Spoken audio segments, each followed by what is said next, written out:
ETV ప్రేక్షకులకి నమస్కారం. Triple detergent soap శుభమస్తు కార్యక్రమానికి స్వాగతం. ఈనాడు శుభమస్తు కార్యక్రమంలోని గ్రహఫల మంచంలో గ్రహాల యొక్క స్థితిగతులు, వాటి యొక్క శుభాశుభ ఫలితాల గురించి పరిశీలిద్దాం.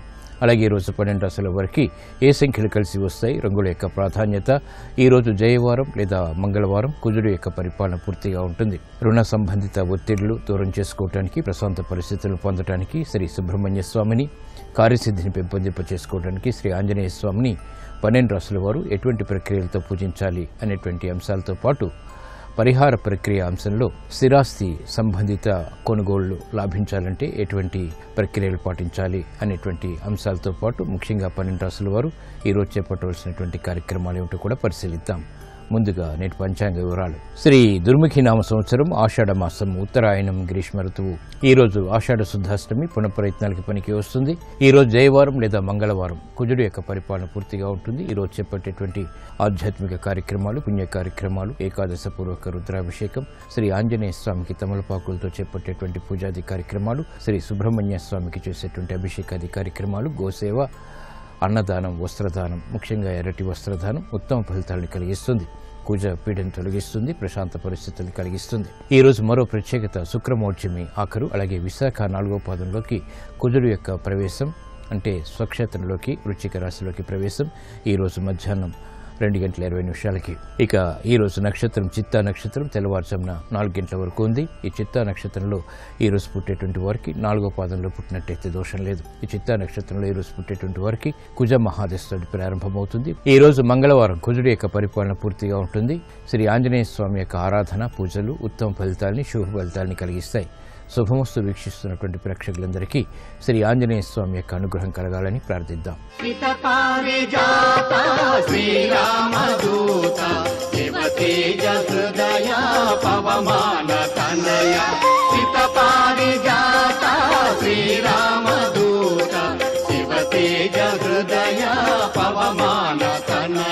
अजे ब्रह्मचारी भजे पापहारी, अजे ब्रह्मचारी भजे पापहारी, अजे ब्रह्मचारी भजे पापहारी, भजे ब्रह्मचारी भजे पापहारी, भजे भद्रजन मोदकारी, सीतपादिजात श्रीरामदूत, शिवतेज हृदय पवमान तनय, सीतपादिजात श्रीरामदूत, शिवतेज हृदय पवमान तनय.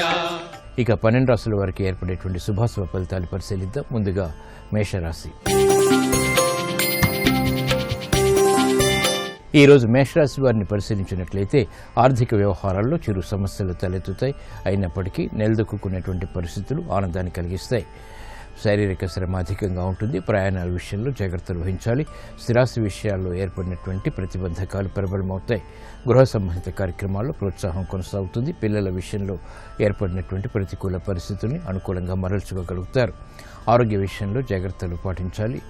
స్త్రీలు శుభ పరిణామాలు గృహరీత్యా పెంపొందింప చేసుకోగలుగుతారు. పారిశ్రామిక రంగం వారికి అనువైనటువంటి కార్యక్రమాలు చేపట్టేటువంటి అవకాశాలు ఆర్థికంగా దగ్గరవుతాయి. వృత్తిపరమైనటువంటి వ్యవహారాల్లో వైద్య వృత్తి వారికి అనుకూల పరిస్థితులు కొనసాగుతాయి.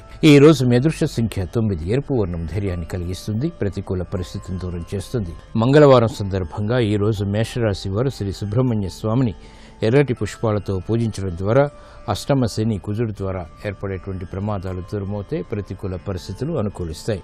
ఆర్థిక లావాదేవీలు, సంభాషణలు, ప్రక్రియలు ఈ రోజు మీకు అనుకూలం.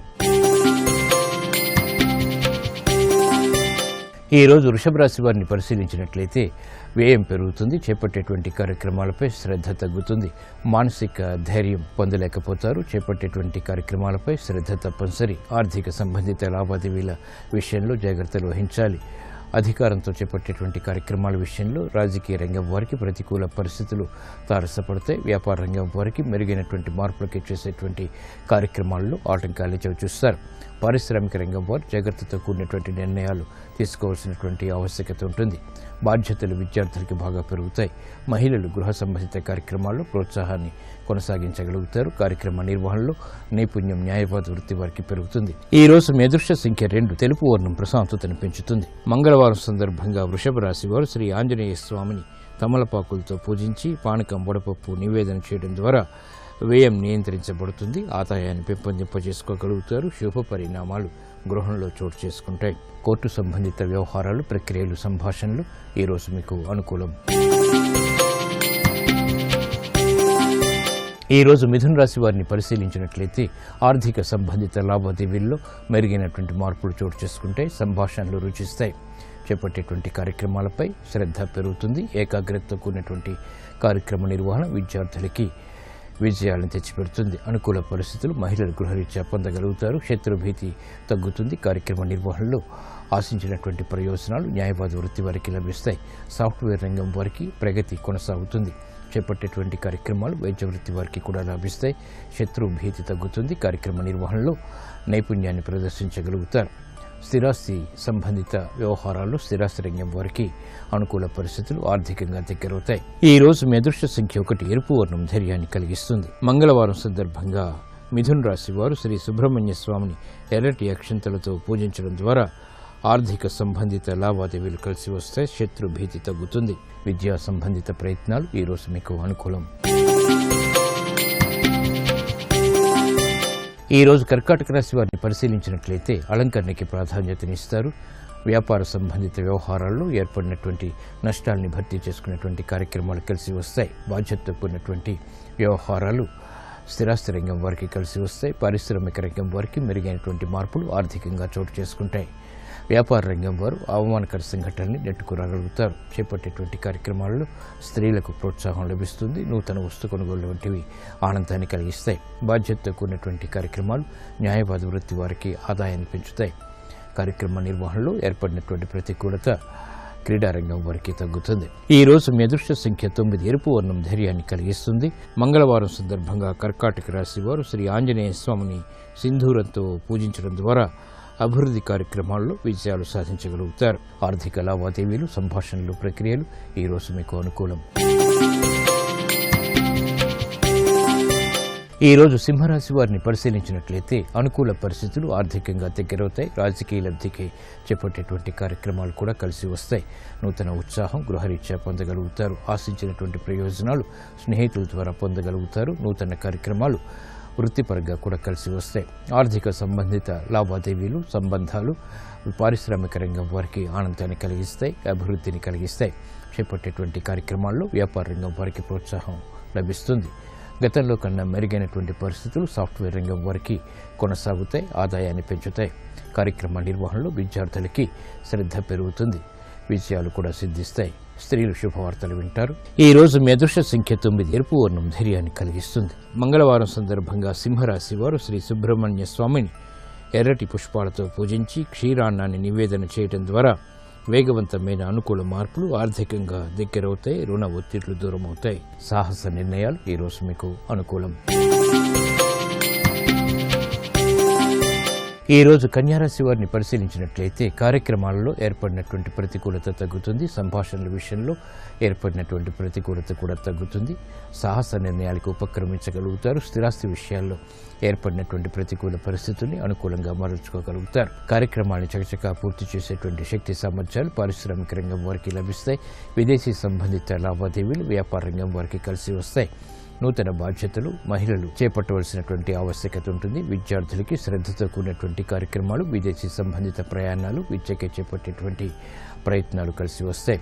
నూతన కార్యక్రమాలు స్థిరాస్తి రంగం వారికి బలాన్ని పెంచుతాయి. ఆర్థిక సంబంధిత లావాదేవీల్లో ఏర్పడినటువంటి పొరపాట్లు సినీ రంగం వారు సవరించుకోగలుగుతారు.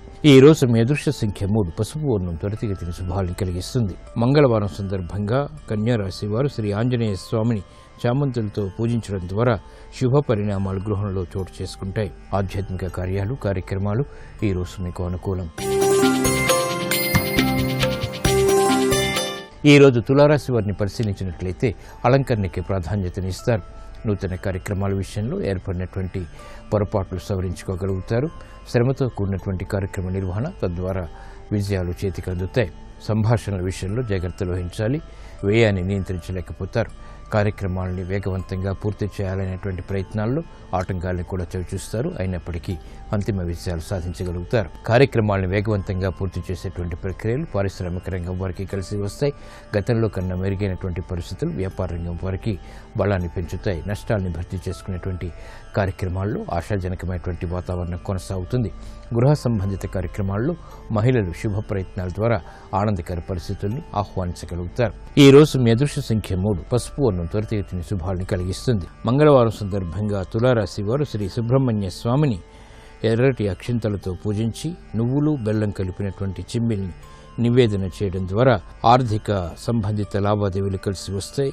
ఏలినాటి శని ద్వారా ఏర్పడేటువంటి ఈతి బాధలు కనుమరుగవుతాయి. ఆరోగ్య పరీక్షలు ఈ రోజు మీకు మేలుని కలిగిస్తాయి. ఈ రోజు వృశ్చిక రాశి వారిని పరిశీలించినట్లయితే ఆరోగ్య విషయంలో జాగ్రత్తలు పాటించాలి. అపోహల ద్వారా ఏర్పడినటువంటి ప్రతికూల పరిస్థితులు ప్రబలమవుతాయి. చేపట్టేటువంటి కార్యక్రమాల్లో బాధ్యతలను విస్మరించేటువంటి సంఘటనలు విస్మయాన్ని కలిగిస్తాయి. ఆర్థిక సంబంధిత లావాదేవీల విషయంలో జాగ్రత్తలు వహించాలి. వ్యయాన్ని నియంత్రించలేనటువంటి పరిస్థితులు కొనసాగుతాయి. గృహ సంబంధిత కార్యక్రమాల్లో ఆచితూచి వ్యవహరించాలి. ఆర్థిక సంబంధిత లావాదేవీల విషయంలో పారిశ్రామిక రంగం వారికి చిరు సమస్యలు తలెత్తుతాయి. అయినప్పటికీ నిలదొక్కుకోగలుగుతారు. వ్యాపార రంగం వారు బాధ్యతతో కూడినటువంటి కార్యక్రమాలు, శ్రమతో కూడినటువంటి కార్యక్రమాలు నిర్వహించాల్సినటువంటి ఆవశ్యకత ఉంటుంది. విద్యార్థులకి గట్టి కృషి తప్పనిసరి. మహిళలు ఆరోగ్య విషయంలో జాగ్రత్తలు పాటించాలి. ఖర్చులు ఉక్కిరిబిక్కిరి చేస్తాయి. ఈ రోజు మీ అదృష్ట సంఖ్య 5. ఆకుపచ్చ వర్ణం రక్షణకి దోహదపడుతుంది. మంగళవారం సందర్భంగా వృశ్చిక రాశి వారు శ్రీ ఆంజనేయ స్వామిని తమలపాకులతో పూజించి అరటి పండ్లు నివేదన చేయడం ద్వారా జన్మ శని ద్వారా కుజుడు ద్వారా ఏర్పడేటువంటి ఆరోగ్య రుగ్మతలు కనుమరుగవుతాయి. ప్రశాంతత పెరుగుతుంది. విదేశీ లావాదేవీలు, సంభాషణలు, ప్రక్రియలు ఈ రోజు మీకు అనుకూలం. ఈ రోజు ధనుసు రాశి వారిని పరిశీలించినట్లయితే కార్యక్రమాల్లో నత్తనడక కొనసాగుతుంది. వేగవంతమైనటువంటి నిర్ణయాలు తీసుకోలేకపోతారు. ప్రతిష్టంభన ఆర్థిక పరంగా కొనసాగుతుంది. విముఖతతో కూడినటువంటి కార్యక్రమ నిర్వహణ తద్వారా ఆశించినటువంటి ప్రయోజనాలు వెంటనే పొందలేకపోతారు. కార్యక్రమ నిర్వహణలో శ్రద్ధ తప్పనిసరి. వ్యవహారిక విషయాల్లో ఏర్పడినటువంటి ప్రతికూలత పారిశ్రామిక రంగం వారికి ప్రబలమవుతుంది. వ్యాపార రంగం వారు ఆర్థిక విషయాల్లో ఆచితూచి వ్యవహరించాలి. గృహ సంబంధిత కార్యక్రమాల్లో ఏర్పడినటువంటి విభేదాలు కొంతవరకు మహిళలకు ఊరట కలిగిస్తాయి. విద్యార్థులకి గట్టి కృషి తప్పనిసరి.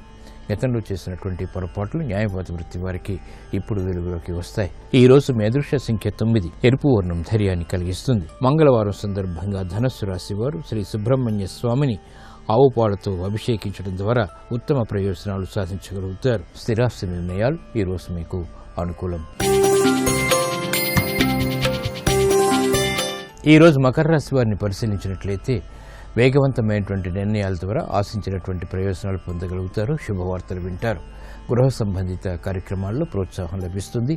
ఆగిపోయిన పనులు తిరిగి ఊపందుకుంటాయి. చేపట్టేటువంటి కార్యక్రమాలపై శ్రద్ధ పెరుగుతుంది. ఆర్థిక సంబంధిత లావాదేవీలు పారిశ్రామిక రంగం వారికి బలాన్ని పెంచుతాయి. నూతన స్నేహాలు, తద్వారా ఒప్పందాలు ఆశించినటువంటి ప్రయోజనాన్ని కలిగిస్తాయి. క్రమశిక్షణతో కూడినటువంటి కార్యక్రమ నిర్వహణ మహిళలకు ప్రోత్సాహాన్ని పెంచుతుంది. విద్యార్థులకి శుభవార్తలు దగ్గరవుతాయి. కార్యక్రమ నిర్వహణలో నైపుణ్యం న్యాయవాద వృత్తి వారికి కొనసాగుతుంది. క్లిష్ట సమస్యలకు పరిష్కారాలు లభిస్తాయి. ఆశించినటువంటి ప్రయోజనాలు స్థిరాస్తి రంగం వారికి లభిస్తాయి. నూతన ఉత్సాహం పెరుగుతుంది. ఈ రోజు మీ అదృష్ట సంఖ్య 5. ఆకుపచ్చ వర్ణం రక్షణకి దోహదపడుతుంది. మంగళవారం సందర్భంగా మకర రాశి వారు శ్రీ ఆంజనేయ స్వామిని మల్లెపూలతో పూజించడం ద్వారా శుభవార్తలు వింటారు. లాభదాయకమైనటువంటి కార్యక్రమాలు, వేగవంతమైనటువంటి విజయాలు సాధించగలుగుతారు. ఉద్యోగ ప్రయత్నాలు ఈ రోజు మీకు అనుకూలం. ఈ రోజు కుంభరాశి వారిని పరిశీలించినట్లయితే ఆరోగ్య విషయంలో జాగ్రత్తలు పాటించాలి. కుటుంబ ఐక్యతకే చేపట్టేటువంటి కార్యక్రమాల్లో ఆటంకాలు చూస్తారు. గతంలో ఏర్పడినటువంటి పొరపాట్లు వెలుగులోకి వస్తాయి. నూతన కార్యక్రమాల విషయంలో ఆటంకాలను చవిచూస్తారు. పిల్లల విషయంలో శ్రద్ధ తప్పనిసరి. ఆకస్మిక ప్రతికూల మార్పులు ఆర్థికంగా ఉన్నప్పటికీ తిరిగి సద్దుమణుగుతాయి.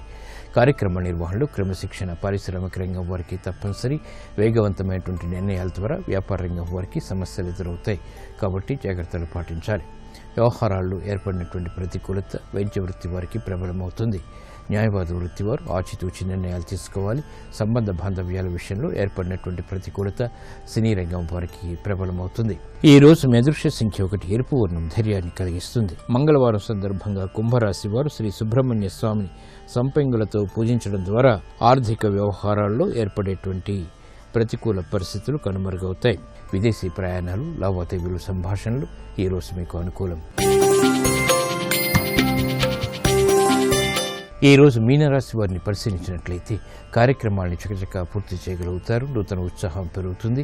సంబంధ బాంధవ్యాలు మెరుగవుతాయి. ఆశాజనకమైనటువంటి వాతావరణం ఆర్థికంగా కొనసాగుతుంది. ఉద్యోగ ఉన్నతికి చేపట్టేటువంటి కార్యక్రమాల్లో మంచి స్పందన లభిస్తుంది. కార్యక్రమాలను చకచకా పూర్తి చేయగలుగుతారు. పారిశ్రామిక రంగం వారికి బలం చేకూరుతుంది. ఆర్థిక వ్యవహారాలు కూడా కలిసి వస్తాయి. వ్యాపార రంగం వారికి యుక్తితో కూడినటువంటి కార్యాచరణ తద్వారా విజయాలు చేతికి అందుతాయి. స్థిరమైనటువంటి నిర్ణయాలు మహిళలు తీసుకోగలుగుతారు. గృహ విషయాల్లో ఆనందకర సంఘటనలు ఆహ్వానించగలుగుతారు. విద్యార్థులకి గతంలో కన్నా మెరుగైనటువంటి పరిస్థితులు విద్యాపరంగా లాభిస్తాయి.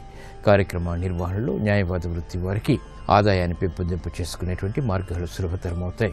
ఈ రోజు మీ అదృష్ట సంఖ్య 9 పసుపు వర్ణం త్వరితగతిని శుభాన్ని కలిగిస్తుంది. మంగళవారం సందర్భంగా మీనరాశి వారు శ్రీ ఆంజనేయ స్వామిని చామంతులతో పూజించి జామి పండ్లను నివేదన చేయడం ద్వారా శుభ పరిణామాలు గృహంలో చోటు చేసుకుంటే ఉద్యోగ అభివృద్ధి, వ్యాపార అభివృద్ధి చేకూరుతాయి. స్థిరాస్తి కొనుగోలు వంటివి ఈ రోజు మీకు అనుకూలం.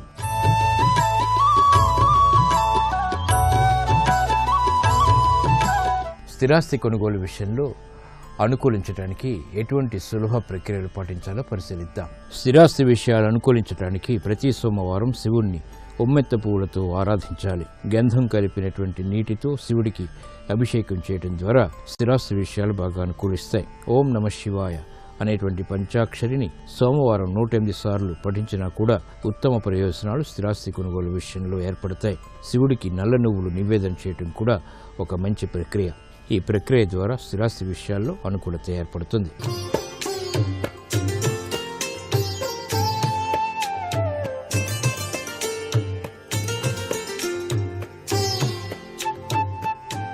XXX డిటర్జెంట్ సోప్ శుభమస్తు కార్యక్రమంలో గృహబలం అంశానికి స్వాగతం.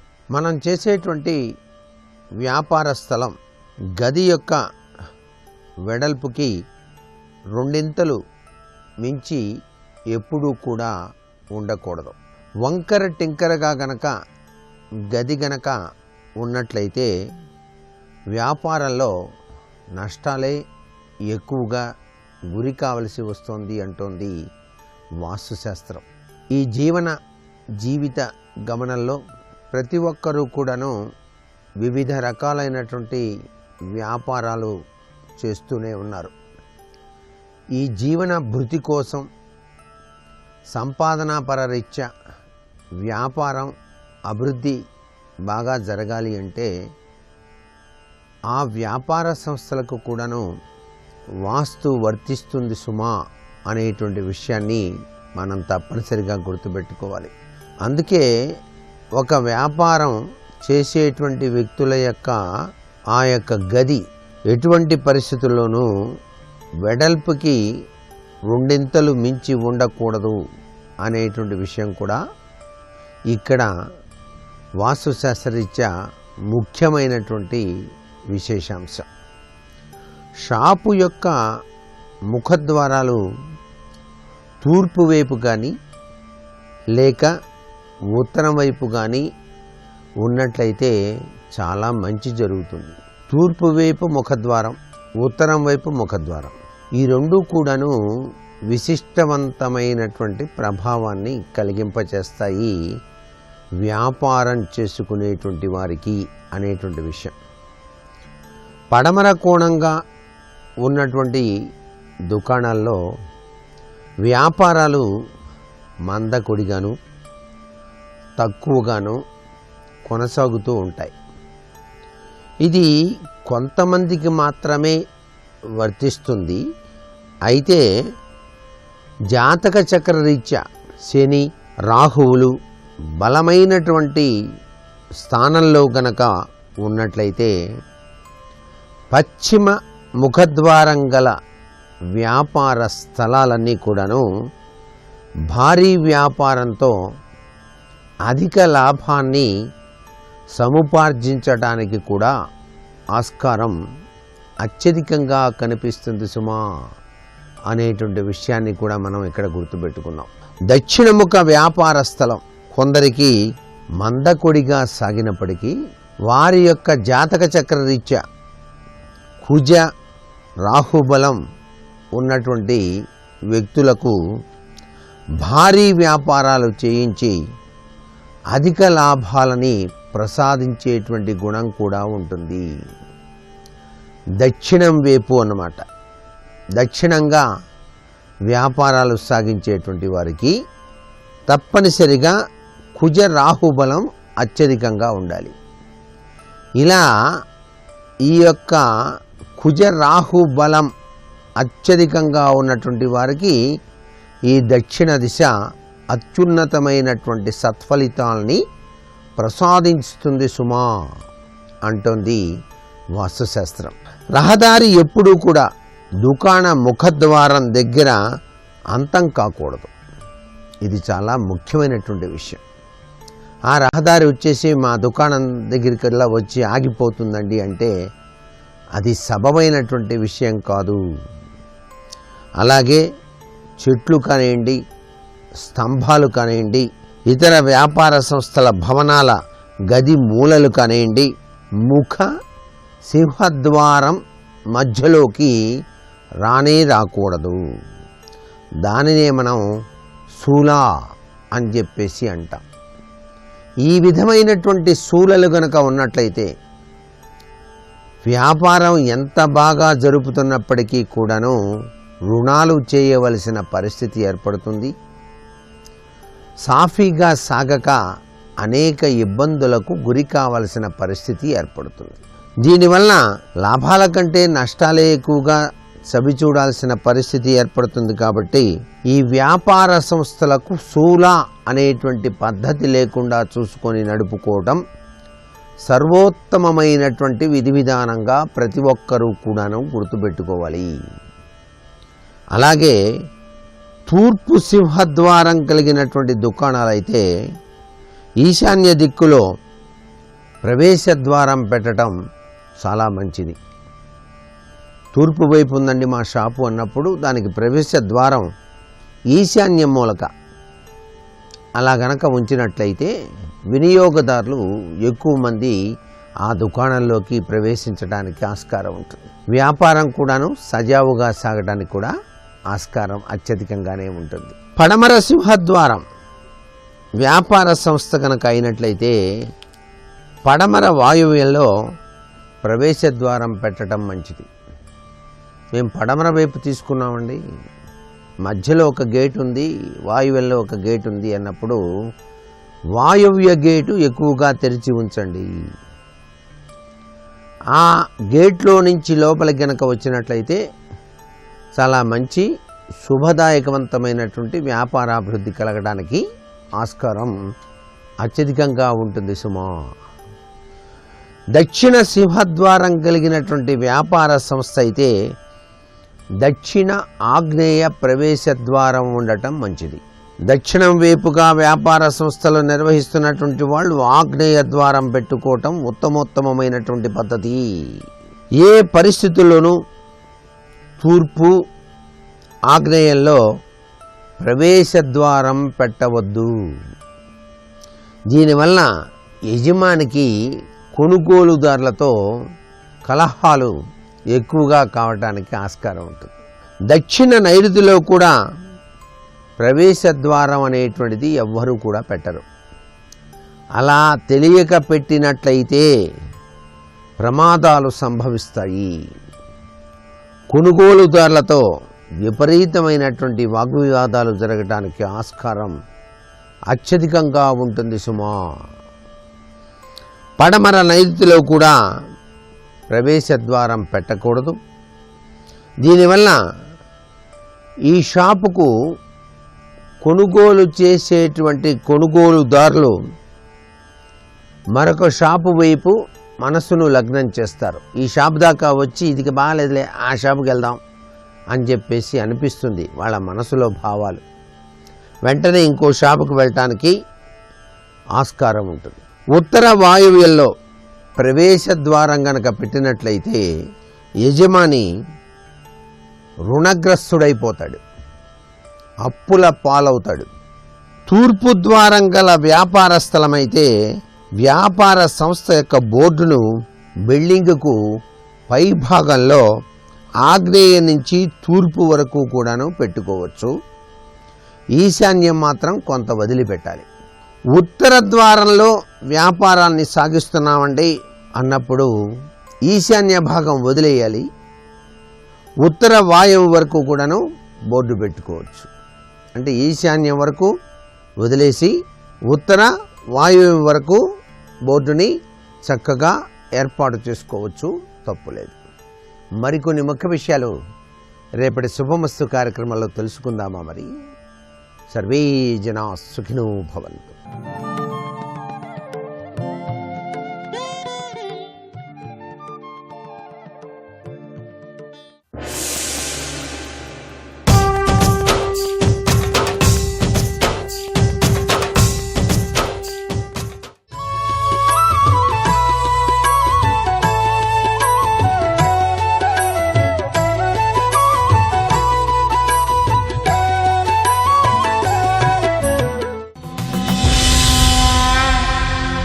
వీరలిట్టు అనాథలై మునివృత్తి నుండెను వారే హా ద్వారకాపురనాథ కేశవ దైత్యభేది భగవత్ పదాంభోరుహాశ్రితులైన వీరలభూని కావకయుండగా దారుణీధరా నీకు ధర్మమే ధర్మ నిర్మల మనస. నిర్మలమైనటువంటి ధనస్సుని అనుష్ఠించేటటువంటి మనస్సు కలిగినటువంటి కేశవ గోవింద ఓ కృష్ణ ద్వారకాపురాధినాథ అంటే ఆమె దృష్టిలో మేనల్లుడిగా కృష్ణుణ్ణి చూడలేదు, భగవంతుడి యొక్క అవతారమని గుర్తించింది కుంతి. నువ్వు ఎప్పుడూ దగ్గరుండి నీ మేనల్లుళ్ళని కాపాడతావు కదా, అటువంటి వాడివి ఎందుకు కాపాడకుండా వదిలిపెట్టావు? వీళ్ళు మాయాద్యూతానికి ఎందుకు లొంగారు, ఎందుకు ఇంత దైన్యమైన పరిస్థితిని పొందారు అని ఏడ్చింది. ఏడ్చి అమిత సత్వులు ధర్మమూర్తులహర్పతి ప్రతిముల్ రిపుద్రుమ హుతాశనుల ఆపగేయుడు ద్రోణుడు విదురుండు గౌతముడు నుండగ ధర్మ మార్గము తప్ప పాడియే పాండవోత్తములు రాష్ట్ర నిరాశ యోగ్యులే ధార్తరాష్ట్రుల వంచనన్. ఆమె అంది, ఇవాళ అపారమైనటువంటి పరాక్రమం కలిగిన వాళ్ళు, ధర్మాన్ని నిరంతరం అనుష్ఠించేటటువంటి వాళ్ళు, శత్రువులనేటటువంటి చెట్లని కాల్చేయగలిగినటువంటి పరాక్రమం ఉన్నటువంటి వాళ్ళు ఎవ్వరూ లేకుండా ఏదో కాపట్యంతో మాయాజూదంతో ఓడిస్తే బాధపట్టలేదు. ఆ సభలో ఎవరున్నారు? ఆపగేయుడు. అలాగే ఆపగేయుడు అంటే గంగానది ఎందు జన్మించినవాడు. భీష్ముడున్నాడు, ద్రోణుడు గురువుగారు అయిన ద్రోణాచార్యుల వారు ఉన్నారు, విదురుడు ధర్మమూర్తి విదురుడున్నాడు, గౌతముడు కృపాచార్యుల వారు ఉన్నారు. పైగా ఉండగా ధర్మ మార్గము తప్ప పాడియే. ఇటువంటి వాళ్ళందరూ ఉండగా అసలు ధర్మ మార్గం తప్పడం సాధ్యం అవుతుందా? మరి ఇంతమంది ఉండి ఏ ధర్మాన్ని నిలబెట్టారు?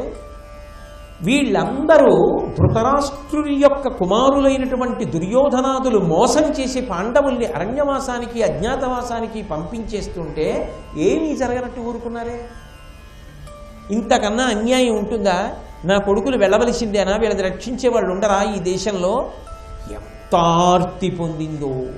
పొంది అన్న సహదేవ నీవును అన్నలతో నరికెదయ్య అట అడవులకు నీ ఉన్నను సుతులందరూ ఇందున్నట్టుల నాకు చిత్తమూరడియుండు. సహదేవుడి వంక తిరిగింది. ఆఖరివాడు కాదు, తన కొడుకు కాదు నిజానికి. కుంతి మాద్రి ఇద్దరిలో మాద్రి యొక్క కొడుకులు ఇద్దరిలో చిట్ట చివరి వాడు సహదేవుడు. ఆ సహదేవుడి వంక తిరిగి, ఒరే నాన్న సహదేవా, నువ్వు వెళ్ళిపోతున్నావురా అన్నయ్యలతోటి, నువ్వు కూడా ఇక్కడ ఉండవా? నువ్వు ఒక్కడి ఉంటే పాండవుల 5గురు నా దగ్గర ఉన్నంత సంతోషం రా నాకు, నన్ను వదిలి నువ్వు వెళ్ళిపోతున్నావా అంది. ఇది చాలా ఆశ్చర్యకరమైన విషయం. ఈ మాట ఆమె నిజానికి ఎవరితో అనాలి? ధర్మరాజుతో అనాలి, భీముడితో అనాలి, అర్జునుడితో అనాలి. ఈ ముగ్గురు తన కడుపున పుట్టిన పిల్లలు. నకుల సహదేవులు తన పిల్లలు కాదు, మాద్రి పిల్లలు. కానీ ఆమెకి తన పిల్లల కన్నా ఎవరంటే ఎక్కువ ఇష్టం అంటే తన సవతి మాద్రి యొక్క సంతానమైన సహదేవుడు అంటే ఇష్టం. చిన్నవాడు, పుట్టగానే తల్లి చచ్చిపోయింది, నేను సరిగా పెంచుతున్నానో పెంచట్లేదో, ఎంత ప్రేమ అంటే సహదేవుడు ఒక్కడుంటే 5 పాండవులు దగ్గరున్నంత సంతోషపడుతుంది. సహదేవా, నువ్వు కూడా వెళ్ళిపోతున్నావా? నువ్వు లేకుండా నేను ఉండగలనా? నువ్వు ఒక్కడి ఉంటే అందరూ ఉన్నంత సంతోషిస్తా కదా. అది కుంతి యొక్క శీల వైభవం. సాధారణంగా లోకంలో సవతి బిడ్డల మీద అంత ప్రేమ ఉండడం అన్నది ఉండదు. కానీ అరమరిక లేని స్వభావం, అటువంటి తల్లి లోకంలో ఎక్కడ ఉండదు. కుంతీదేవి యొక్క మర్యాదకు, గౌరవానికి, మనశ్శుద్ధికి ఈ పద్యం తార్కాణం అని సహదేవుడి గురించి చెప్పి, ధవళాక్షి నీ కతంబున పవిత్రమై ద్రుపదకులము పాండుకులంబున్ భువనముల వెలిగే, నీవు ఉద్భవమౌటను చొచ్చుటను శుభస్థితితోడన్. ద్రౌపదీదేవి వంక తిరిగింది, కోడలు వంక తిరిగి ఆ కోడలతో అంది, అమ్మా నువ్వు మహాతల్లివి, నువ్వు పుట్టిన కారణం చేత ద్రుపదకులమంతా కూడా ప్రకాశించింది. అక్కడ పుట్టి ఆ కుటుంబానికి గౌరవం తెచ్చావు. మెట్టి పాండుకులానికి అంతటికీ కూడా గౌరవం తెచ్చావు. 2 వంశాల్ని ఉద్ధరించిన దానివమ్మ. నీ వంటి కోడల్ని పొంది నేను అదృష్టవంతురాల్ని. అటువంటి నిన్ను 12 సంవత్సరాల అరణ్యవాసానికి, 1 సంవత్సరం అజ్ఞాతవాసానికి పంపిస్తున్నాను. ఎంత బాధగా ఉందోనమ్మా అని కుంతీదేవి ఆ ద్రౌపదీదేవిని పట్టుకుని ఏడ్చింది. ఏడ్చి ఆమె ఒక మాట అంది, వృషభులైన పురుషులతోడన అరిగి పరమభక్తి పరిచరింపబోవగనుట నీవు పుణ్యంబు చేసితి వంచు ప్రీతి కౌగలించుకొనియే. లోకంలో పురుషుడు అన్ని విధాల అభ్యున్నతిని పొందుతూ సంతోషంగా ఉండి రాజ్యపరిపాలన చేసి ధనాన్ని సంపాదించి భోగభాగ్యాలతో ఉండగా నా భర్త అని భర్తని అనుగమించడం సామాన్యం, ఎవరైనా చేయవచ్చు. కానీ పురుషుడు విపరీతమైన కష్టాలకి లోనైపోయినప్పుడు, భర్త ధర్మాత్ముడయ్యుండి కూడా క్లేశాన్ని పొందుతున్నప్పుడు ఆ భర్తకి శాంతినిస్తూ, ఆ భర్తని విడిచిపెట్టకుండా ఆయనతో కలిసి నడిచినటువంటి భార్య ఉందే, ఆమెమ్మ మహోత్కృష్టమైన పుణ్యం చేసుకున్న స్త్రీ. నువ్వు ఇవాళ నా కొడుకులు ఏదో ఇంద్రప్రస్థాన్ని రాజధానిని చేసుకుని పరిపాలన చేసినప్పుడు 5గురికి ఇల్లాలదని రాజసూయాగం చేసినప్పుడు పక్కన పత్ని స్థానంలో కూర్చొని యమబృధ స్నానం చేసి ఇవాళ వాళ్ళు 5గురు అరణ్యవాసానికి వెళ్ళిపోతుంటే, నేను మా నాన్నగారి దగ్గరికి వెళ్ళిపోతాను, ద్రుపదరాజు గారి దగ్గరికి, అత్తయ్య గారు మీరు వెళ్ళండి, కాస్త ఈ 13 ఏళ్ళు పిల్లలకి చేసి పెట్టండి అని అనకుండా, నేను వెళతాను 5గురి సేవకని వెళుతున్నవే, నీ వంటి కోడల్ని పొందడం నా అదృష్టం, నీ వంటి భార్యని పొందడం వీళ్ళ అదృష్టం, నీ వంటి ఉత్తమురాల్ని కష్టపెట్టి అరణ్యముల వెంట తిప్పుతున్నారే, ఇది వాళ్ళ దౌర్భాగ్యం. చెప్పక చెప్పింది కుంతీదేవి. ఇది ఏ విధమైన పక్షపాతం లేకుండా నిష్పక్షపాతంగా కొడుక కోడలా అని చూడకుండా కోడలి గౌరవానికి పట్టాభిషేకం చేసి మాట్లాడిన అత్తగారు భారతంలో కుంతీదేవి. ఆమె సమాజానికి అంతటికీ కూడా ఆదర్శమూర్తి. కోడలి ధర్మానికి పొంగిపోయినటువంటి ఇల్లాలు. అంత గొప్ప తల్లి, అంత కష్టంలో ఉండి స్పృహ తప్పిపోదు, ధర్మాన్ని మాట్లాడుతుంది. అందుకే ఆమె అన్న మాట నిజమైంది. ఎంత ధర్మానురక్తో మహాతల్లికి అని. నీ శిక్ష పెరుగుట నీతిమంతులు, పుణ్యపురులు, శూరులు కదా పాండుసుతులు, నీ మాట కాదు అని అనేటటువంటి పిల్లలు కాదు కదా. అటువంటి పిల్లల్ని నువ్వు ఇంతకాలం నుంచి దగ్గర పెట్టుకున్నాడు కదా కృష్ణుడు. ఆ కృష్ణుడు వచ్చి వీళ్ళని రక్షించాలి కదా, ఎందుకు రాలేదు ద్వారకానాథుడు? ఇది ఆమె మనసులో ఉన్నటువంటి ఒక పెద్ద ప్రశ్న. ఎందుకని అంటే నిజంగా కృష్ణుడు జోక్యం చేసుకున్నా, వ్యాసుడు జోక్యం చేసుకున్నా పీఠముడులు విడిపోతాయి. కానీ అక్కడ మాయాజూతం జరుగుతుంటే వ్యాసుడు వచ్చి జోక్యం చేసుకోలేదు, కృష్ణుడు వచ్చి జోక్యం చేసుకోలేదు. ఎందుకు జోక్యం చేసుకోలేదు అంటే, భగవంతుడు చంపవలసి వస్తే ఒకడిని చంపడానికి కారణం ఉంటుంది, 10 మందిని చంపడానికి కారణం ఉంటుంది. అధర్మం వైపు వెడుతున్నటువంటి కొన్ని కోట్ల మంది పడిపోవాలి అంటే దానికి బలమైన కారణం ఏముంటుందంటే, ఇంతమంది కలిసి ఒక ధర్మాత్ముడి జోలికెడితే వాడి జోలికెళ్ళినందుకు ఇంతమందిని పడగొట్టేస్తాడు భగవంతుడు. అందుకు పాండురాజు యొక్క పుత్రుల జోలికెడుతుంటే కృష్ణుడు కానీ వ్యాసుడు కానీ రాలేదు. జరగవలసిన కురుక్షేత్ర సంగ్రామం జరగాలి కనుక. కాబట్టి వాళ్ళు జోక్యం చేసుకోలేదే. కానీ తల్లిగా కుంతీదేవికి మాత్రం పరివేదన ఉంటుంది కదా. సరే, పాండవులు బయలుదేరారు, ద్రౌపదీదేవి బయలుదేరింది, కోడలకి కొడుకులను అప్పచెప్పింది, అరణ్యవాసానికి వెళ్ళిపోయారు. మళ్ళీ ఉద్యోగ పర్వంలో కనపడుతుంది కుంతీదేవి. కనపడినప్పుడు కృష్ణ పరమాత్మ రాయబారం చెయ్యడం కోసం వచ్చాడు. అరణ్యవాసం అజ్ఞాతవాసం పూర్తయిపోయి తిరిగి వచ్చారు పాండవులు. కృష్ణుడి దగ్గర ఉన్నారు. కృష్ణుడు కలుసుకున్నాడు. ధృతరాష్ట్ర మహారాజు దగ్గరికి వచ్చి పాండవుల తరపున రాయబారం చెప్పాలి. ధృతరాష్ట్రుడి దర్శనం చేసుకుని తిన్నగా విదురుడింటికి వచ్చాడు. విదురుడింట్లోనే భోజనం. కుంతీదేవిని దర్శనం చేయడానికి కుంతీదేవి యొక్క మందిరంలోకి వెళ్ళాడు. కృష్ణుడు వచ్చాడు అని తెలిసింది కుంతీదేవికి. తెలియగానే ఆమె గబగబా బయటికి వచ్చింది. కృష్ణుణ్ణి చూడగానే 5 కొడుకుల్ని చూసినంత ఆనందపడిపోయింది. అది ఏ మాటలకు అందుతుందండి? ఒక తల్లి పిల్లల్ని చూసుకున్నప్పుడు పొందేటటువంటి ఆనందం చెప్పడం ఎవరికీ సాధ్యం కాదు. చాలామంది లోకంలో ఏమనుకుంటారంటే, పిల్లాడు పాఠశాలకు వెళ్ళడానికి ఏడుస్తున్నాడంటారు. కొత్తగా పుట్టి ఇంట్లో పెరిగి పెద్దవాడైనటువంటి పిల్లో ఉందనుకోండి, వాళ్ళని చదువు కోసం పాఠశాలకి పంపిస్తారు కదా. మొట్టమొదటి రోజున వాడిని పాఠశాలకి పంపిస్తున్నప్పుడు వాడు అలోమని ఏడుస్తాడు వెళ్ళనని. ఆ ఏడుస్తున్నప్పుడు వాడు వృద్ధిలోకి రావాలి కాబట్టి బలవంతంగా దింపి తల్లిదండ్రులు ఇంటికి వస్తారు. మీరు బాగా గమనించండి, ఏడుస్తున్నట్టు కనపడినటువంటిది ఆ పిల్లవాడు ఒక్కడే లేదా పిల్ల ఒక్కటే. నిజానికి పైకి కనపడదు, కానీ ఏడ్చేది ఎవరో తెలుసా? ఆ పురుషుడు కార్యాలయానికి వెళ్ళిపోతాడు, తల్లి ఏడుస్తుంది. 13 ఏళ్ల తర్వాత కృష్ణుడు వచ్చాడు. కృష్ణుడు ఎక్కడుంటే పాండవులు అక్కడ ఉంటారు. కుంతికి ఎవరు కనపడ్డారో తెలుసా? తన 5 పిల్లలు కనపడ్డారు. పరుగున వెళ్ళి మేనల్లుడి మెడ గట్టిగా పట్టుకుని కౌగిలించేసుకుంది. కృష్ణ, నిన్ను చూస్తేనే 5 బిడ్డలు గుర్తొచ్చారు కృష్ణ. ఎప్పుడూ వాళ్ళని కాపాడుతుంటావు కదా, ఎప్పుడూ నీ చుట్టూ తిరుగుతూ ఉంటారు కదా, రమ్మని పీట వేసి కూర్చోపెట్టి మాట్లాడుతూ ఒక మాట అంటుంది.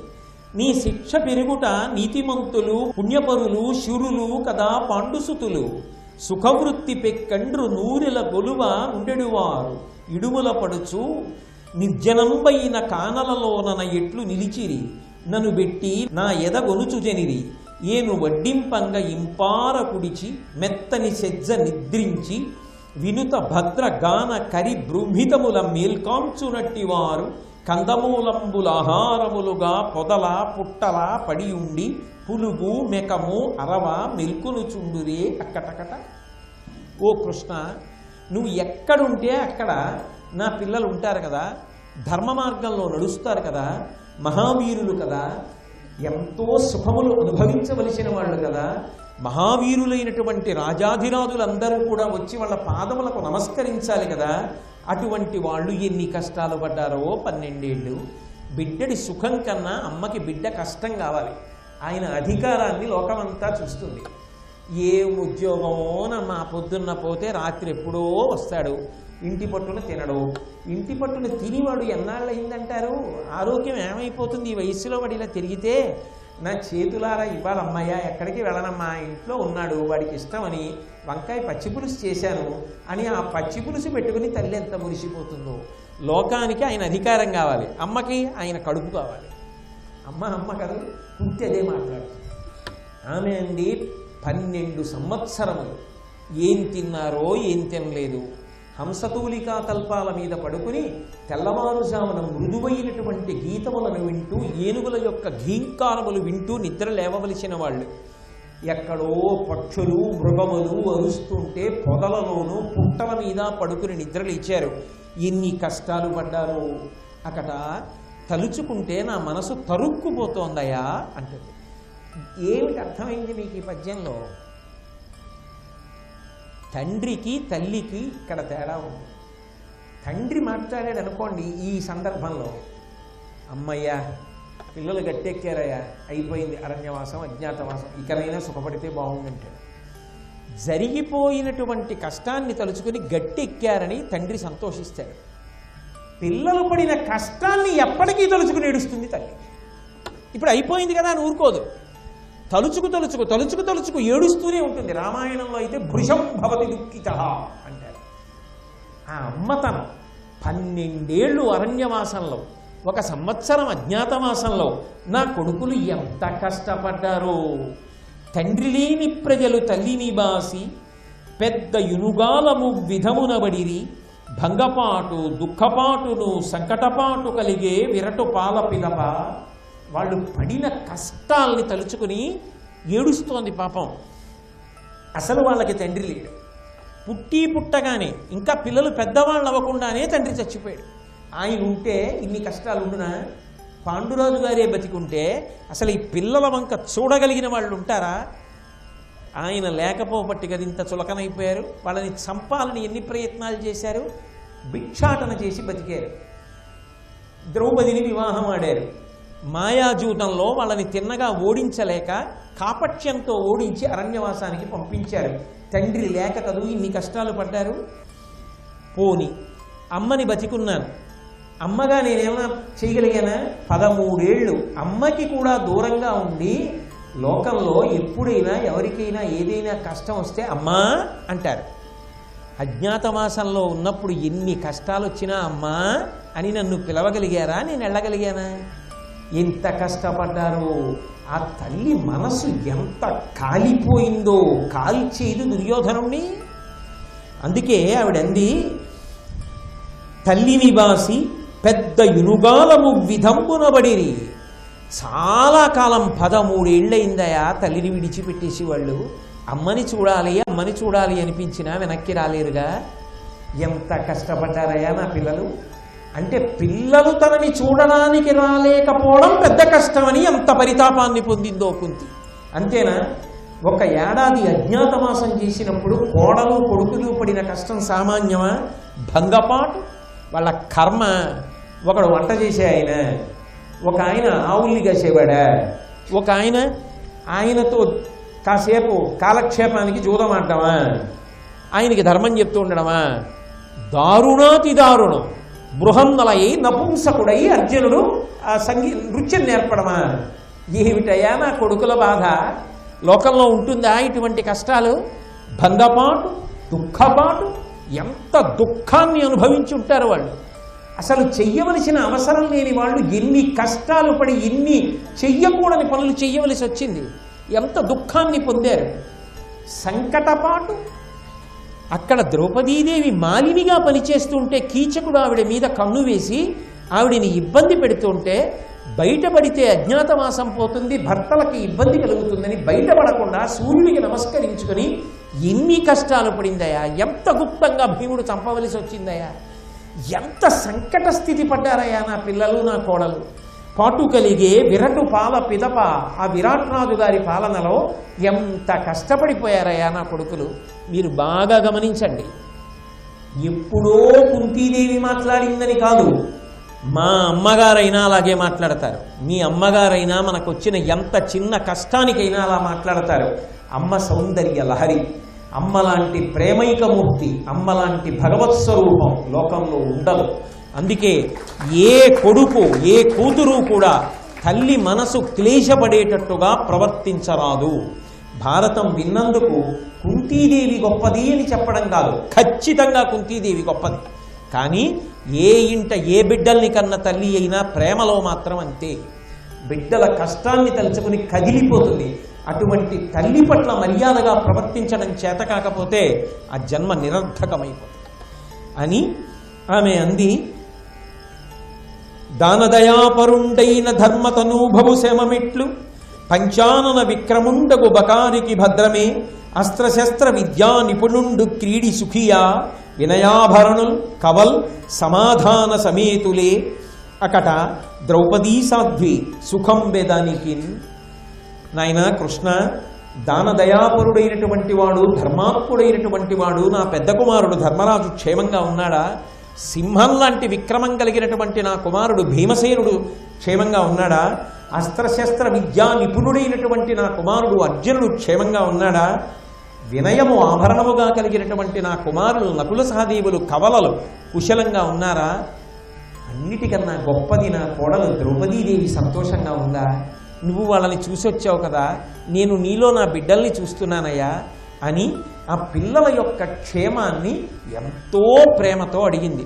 అడగడం కాదు, ఉద్యోగ పర్వంలోంచి చెప్తున్నాను నేను ఇప్పుడు. ఆ కుంతీదేవి కృష్ణ భగవానుడితో మాట్లాడుతున్నప్పుడు అసలు ఆ పాండవుల గురించి కోడల గురించి మాట్లాడడంలో ఎంత అద్భుతమైన విషయాలు ప్రతిపాదన చేస్తుందో, ఆమె గొప్పతనం ఏమిటో ఆ సంస్కారము మాటల చేత ఆవిష్కరింపబడుతుంది. దాచిన దాగనిదెప్పుడు అంటే మాట చేత తెలిసిపోతుంది సంస్కారం.